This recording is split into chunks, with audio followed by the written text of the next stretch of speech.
Gaalaarii ajaa'ibaa ofii isaatiin deemu mee ilaala. Gaalaarii ajaa'ibaati kun. Ofii isaatiin deema. Isin suuraa kana keessaa kan ilaaluu feetan kan fakkeenyaaf kan tahaajamtan jechuudha. Kan itti fayyadamuu feetan keessaa gad xuxxanii ilaaltan fakkeenyaaf akkanatti naanna'anne. Yoo feetan akkaan jijjiiruu hin dandeessan bifa feetettiin jijjiirrattan yoo amma gad jijjiireeraan. Bifa feetan isin jijjiira. Isin garuu kan feetan keessaa gad xuxxanii ilaaltan akkanatti bifa feetan isin jijjiira. Amma jijjiiruu hin dandeessanii. Isa duraatii miti kun haala biraati ammoo. Akka kompiiteraatti jechuudha xiqqoo gabbisuu barbaadan isin buttanii akkanatti kan laaluu feetan keessaa akkanatti buttanii ilaaltan. Ofiif isinii fida qayyaree inni.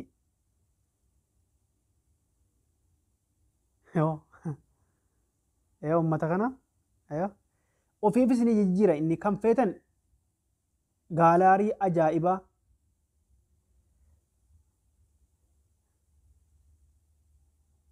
Aappii kana pilaastora keessa galtanii cinqii illee hin qabu aappiin kun argachuun isaa pilaastora keessa galtanii gaalaarii yoo jettanii barreessitanii fakkeenyaaf akkanatti isinii dhufa. Isin garuu isa olii kana buufattanuu ofiin jijjiiroonni kun akkana ol harkiftanii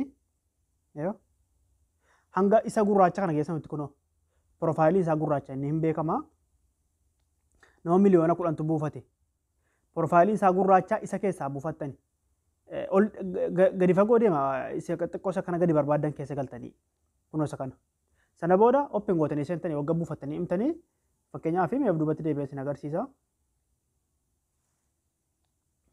Gizee keessa galtan haala kanaan isinii fidanni haaluma feetan isinii fida suuraa keessan isin kana keessaa kan barbaadan irra kaa'achuu dandeessanii ilaaltanii jijjiirachuu barbaadnaan immoo inniyyuu ofiin deema barbaadanii kunoo jijjiirachuu barbaadan kunoo isii quxurii 3 keessa jirtu kan xiyya isii olii gadi yoo kana rukuttanii bifa feetanitti isinii jijjiira.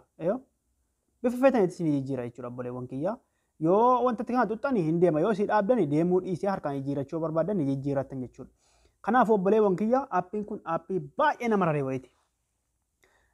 Akka isin hirkaa hin banne jijjiirachuusaa ofiin deema amma inni akkasirratti ofiin deema amma akkuma argaa jirtan kunoo ofiin jijjiira.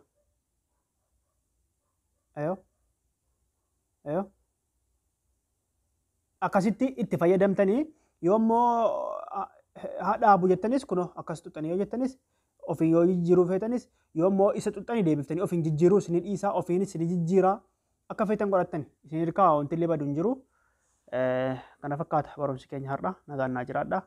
Galatooma yoo diskiripshinii jala liinkii tuqxanis buufachuu hin dandeessanii yoo pilaastora jala dhuftanis buufachuu hin dandeessanii. An garuu liinkii isiniif kan kaa'a yuutuubii kee diskiripshinii barreeffama kan tuqxanii buufattani.